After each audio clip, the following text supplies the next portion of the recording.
Okay, so when we left off last time, we were on page 44 of the course outline and page 158 if you're following in the text. And remember, this chapter is just an introduction to metabolism. And so when we define metabolism, we defined it as the totality of an organism's metabolic reaction. So if we put all these chemical reactions together, we have what we call metabolism. And it's all based on bringing in nutrient exchange and gas exchange in order to ultimately get ATP. So in this chapter, we're just really introducing all the different things that are needed for these metabolic reactions. And then in the next two chapters, one on photosynthesis and one on respiration, we'll look at how these energy transformations occur. So as I said, when we left off, we were on page 44, the course outline, page 158. And let me just jump ahead to that.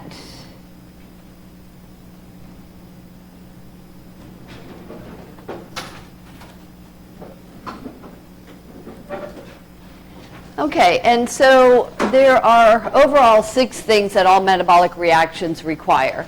And we have looked at 4 out of those 6 already, so we have 2 more to go. So last time we looked at the fact that all metabolic reactions require reactants, intermediates, and products.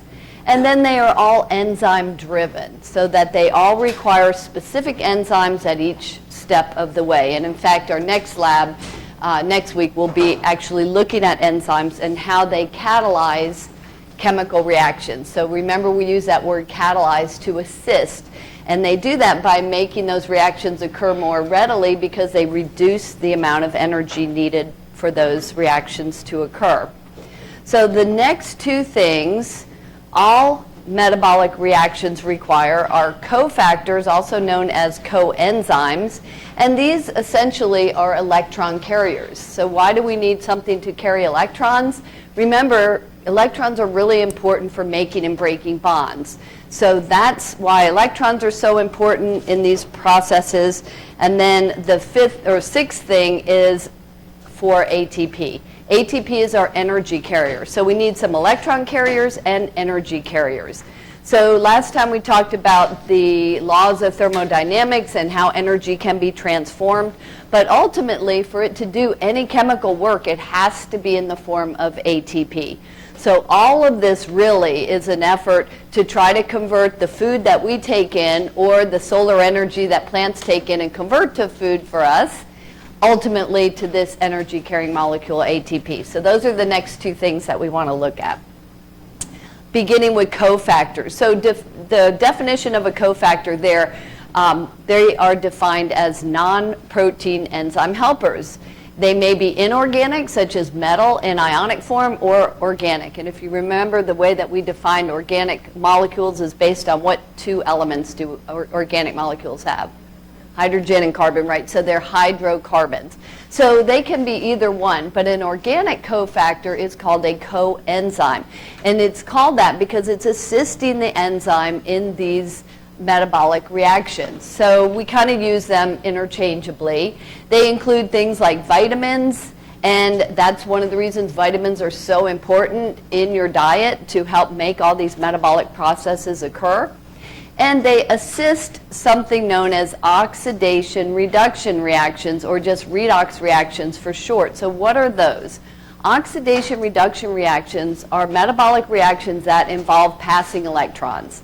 So in other words, when something loses an electron, something else gains it. They go hand in hand.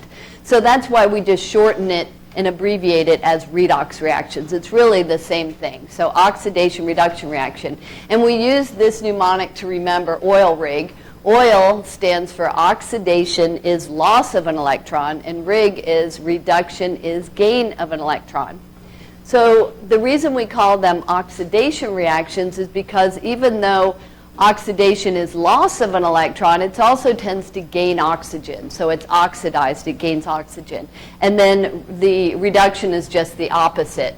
So we have a couple of these coenzymes we're going to look at when we get to photosynthesis and respiration. In respiration specifically, we have something known as NAD. We call it NAD for short. It stands for nicotine amide adenine dinucleotide. As you see there, that's a mouthful. So we just call it NAD for short. And then we have another one called FAD, which is similar, only it's got flavin instead, which is where that name comes from. So these are just complex names of organic molecules. And then we have, in photosynthesis, NAD, but it has a P on it. That's for phosphate. So these are a couple, but notice the point here is when they're in this form where they don't have a hydrogen attached, these are what we call electron acceptors. They can pick up these electrons, and once they do, they combine them usually with hydrogen ions and form hydrogen atoms. So they go out as NADH or NADPH. So notice if they have the hydrogen attached, then we call them electron donors. If they're missing the hydrogens, we call them acceptors. That's important to remember. Are they a donor or acceptor? So again, really, they're kind of like trucks picking up supplies and dropping it off. Only in this case, they're picking up electrons, dropping them off, picking them up, dropping them off. And here's a clip on that.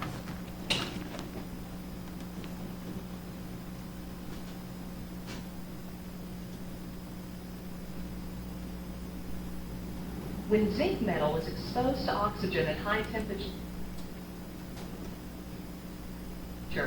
it reacts to form zinc oxide. Electrons are transferred from zinc to oxygen, creating oxide and zinc ions. We say that zinc has been oxidized. The oxidation of zinc by molecular oxygen is an example of an oxidation-reduction reaction. More generally, oxidation corresponds to a loss of electrons. Zinc is oxidized because it loses electrons to the oxygen. On the other hand, oxygen is said to be reduced because it gains electrons.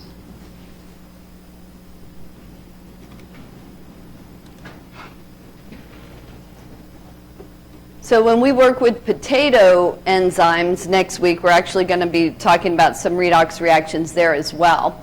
So the way that these oxidation reduction reactions work, or redox reactions, is a good example here. This purple area is representing enzymes that harvest hydrogen atoms and have a binding site for NAD. That's our electron carrier molecule. Notice it's missing the hydrogen, so it is an electron acceptor. It binds to a particular site on this enzyme, as well as this energy-rich molecule has a separate binding site, and notice they pass that hydrogen from one to the other. And when they do that, number 2 there, in an oxidation reduction reaction, a hydrogen atom is transferred to NAD plus, forming NADH. So now it is a donor. So here it's an acceptor without the hydrogen, and here it is a donor. Once this happens, they are both released, and NADH then diffuses away and is available to other molecules. So it can drop that hydrogen off somewhere else. So really, it's just picking them up, dropping them off.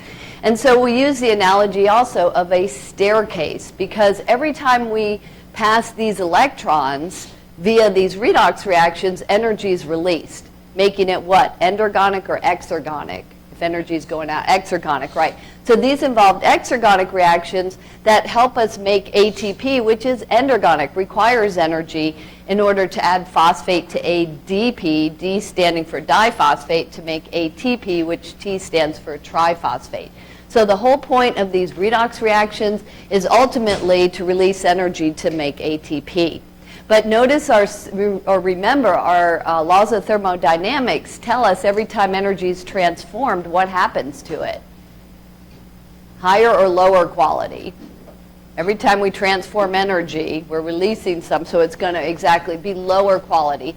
And so it's going, as you see here on the staircase, that's why we're going down the stairs. We're going from high quality to low. So when we get to the bottom of the staircase, just like in a power plant, we have sort of spent fuel. That is, the fuel doesn't have enough energy to continue making these metabolic reactions occur. So in this case, we need something at the end here as our final hydrogen acceptor to come and pick up those hydrogens and electrons and go out in some form. And usually it's something, in many cases, like in respiration, aerobic respiration, oxygen comes in. Aerobic means with oxygen, picks up hydrogen and goes out as water.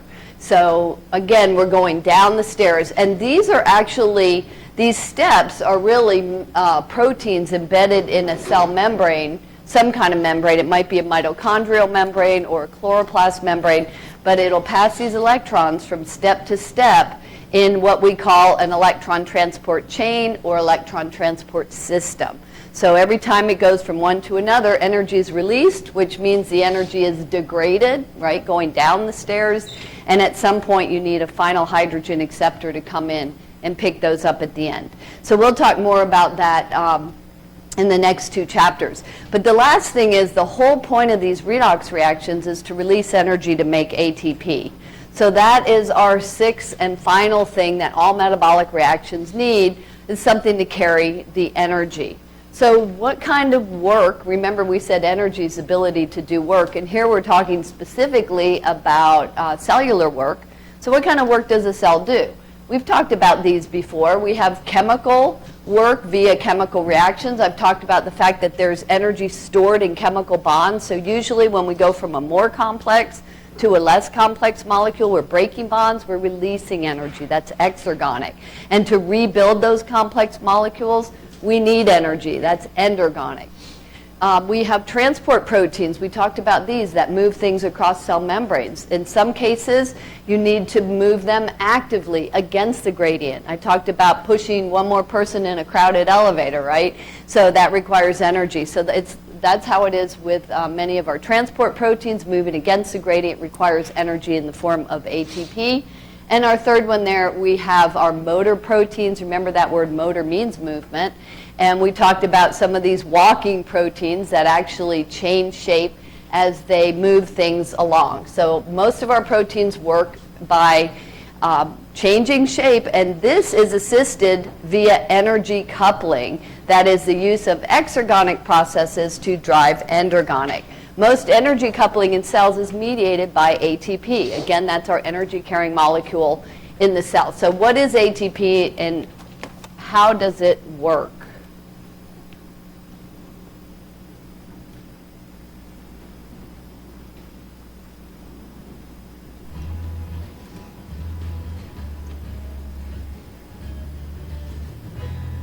Welcome to BioFit episode 3. My name is Leslie Samuel.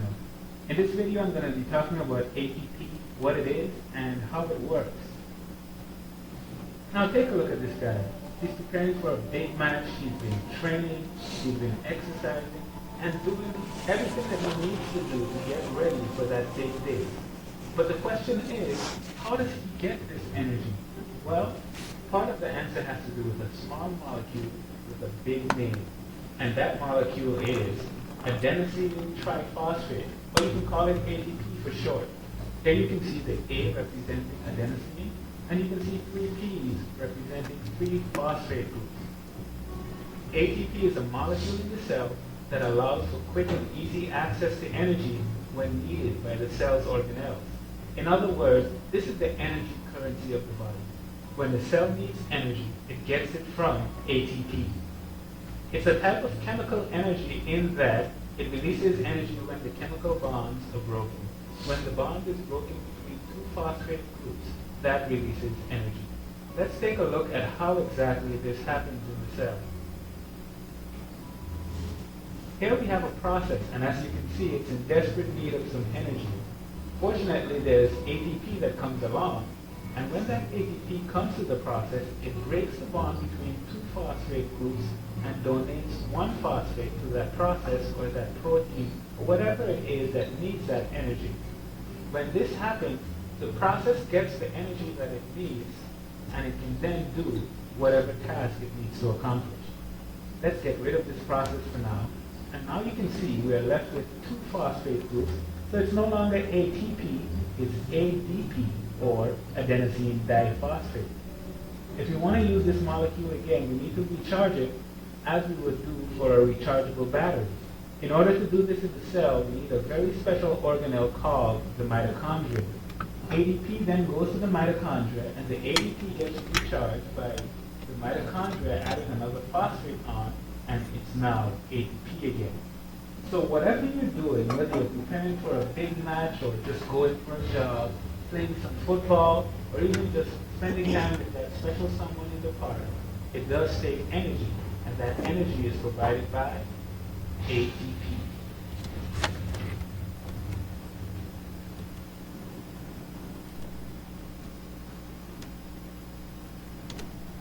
Okay, so a little bit closer look at ATP, and then again, we're going to talk about all of this stuff and apply it in the next 2 chapters. But it does stand for adenosine triphosphate, so we have 3 phosphates shown there in yellow. I talked about the reason they usually show phosphate in yellow is because it's highly energetic. So when we break a phosphate bond off, it's going to be exergonic, right? There's energy stored in those bonds. And then usually what happens is that phosphate will attach to something else and cause it, often it's a protein, and cause it to change shape, and that will make things happen. So that's one way it can work. We also have the adenine group, which is a double carbon ring, and the ribose group, which is a sugar group. So collectively, these 2 groups make up what we call adenine and then triphosphate right there, 3 phosphates. So some of the ways that ATP can work, as you see here, this is something we've looked at already when we looked at active transport using protein channels. And we have these solutes that need to get moved across, and there's already a bunch on one side, so we're going against the gradient. So this requires energy in the form of ATP. ATP will be dephosphorylated. That means it loses a phosphate. That phosphate attaches to that protein, causing something called a conformational change. The change is shape. Now it is ADP. The phosphate links, and that pushes the thing, or the protein changes shape, and that allows it to sort of shunt it through. So there's transport work.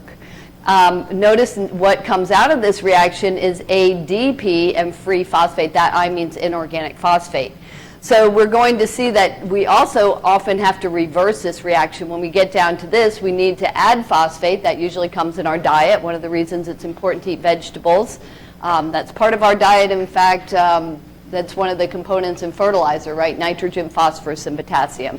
So there's the potassium to, or phosphorus to rephosphorylate ADP to make ATP.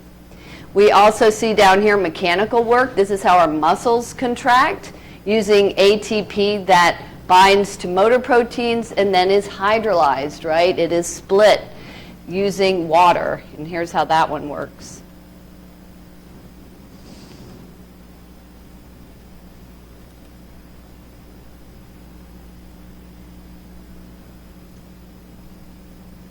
During contraction of a muscle, calcium ions bind to troponin. This moves tropomyosin out of the way and uncovers binding sites for myosin on the actin myofilaments. ADP and phosphate are attached to the myosin head from the previous cycle of movement. The myosin heads attach to the exposed binding sites on the actin myofilaments to form cross bridges, and the phosphate is released. Energy stored in the head of the myosin myofilament is used to move the head. This causes the actin myofilament to slide past the myosin myofilament. The ADP is released from the myosin head as it moves. The bond between actin and the myosin head is broken when an ATP molecule binds to the myosin head. The ATP is broken down to ADP and phosphate, releasing energy, which is stored in the myosin head and will be used later for movement. The head of the myosin molecule returns to its upright position and is ready to bind to actin again. If calcium ions are still present, the entire sequence is repeated.